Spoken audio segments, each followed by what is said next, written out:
Oh, just catching up on the news. Speaking of that, have you ever wondered who wrote all the stories inside the newspaper, who decided the order they should be published in, who wrote the headlines? Well, chances are you never asked yourself questions like that, and no one else has either. But what about the Bible? Have you ever asked yourself questions like this about the Bible? Who wrote it? How come those books were included? How do we know that the text we have today even resembles what was originally written? Because through generations after generations of manuscript copying, mistakes could have intruded. And by the way, what about inspiration and inerrancy and terms like that? I'm Paul Maier, professor and author, and we're here in the Bible Museum in Goodyear, Arizona, which is a suburb of Phoenix. And I'll be your host as we investigate how we got the Bible.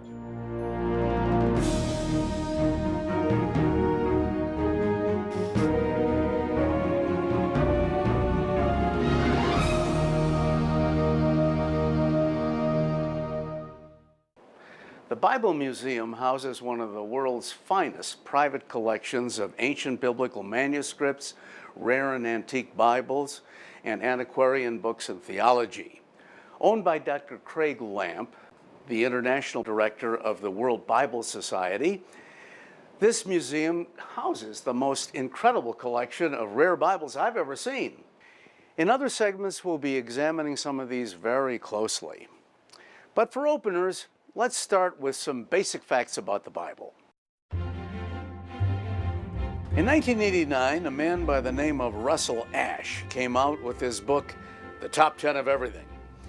Each year he publishes a new edition, and most recently, The Top 10 of Everything, 2009, was released.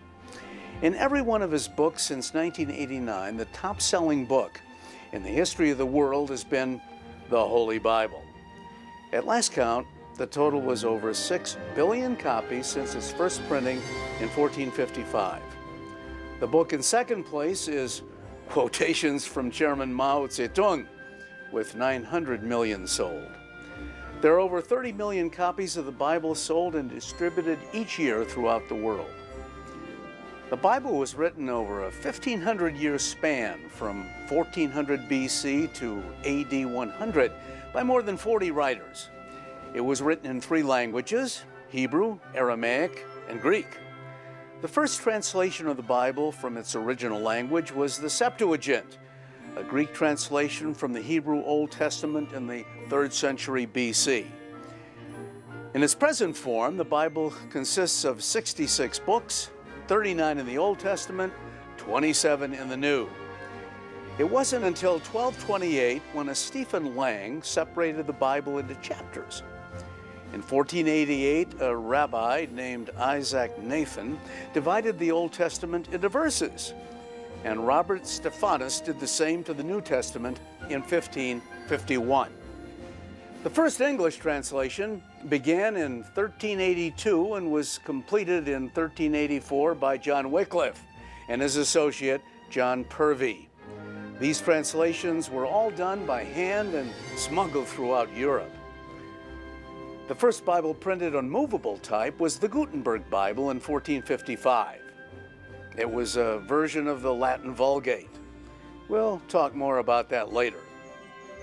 Martin Luther first translated the New Testament from Greek into German in 1522. With the help of others, the complete German Bible was completed in 1534.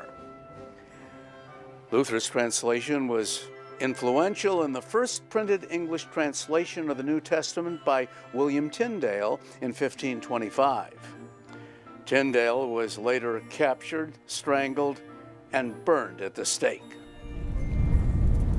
The first legal English translation of the Bible was the Coverdale Bible.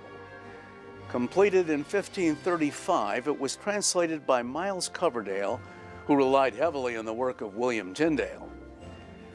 The first English translation of the Bible to be divided into chapter and verse was the Geneva Bible in 1560. This translation is also called the Pilgrim's Bible because this was the Bible that the Pilgrims brought with them to America.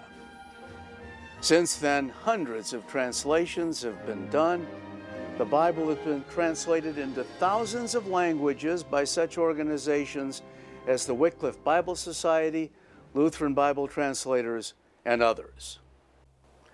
How we got the Bible is a fascinating story. In subsequent segments, we're going to examine the writing and the collecting of the books of the Old and New Testament into what we call the canon. We'll examine what the Bible says about itself and what others have said about the Bible. In particular, we're going to focus on the evidence of the Dead Sea Scrolls and how the history of the English Bible is so amazing, the Bible that we use today. Now, before we move on, take some time to answer the questions in the study guide. I think you'll find them very interesting.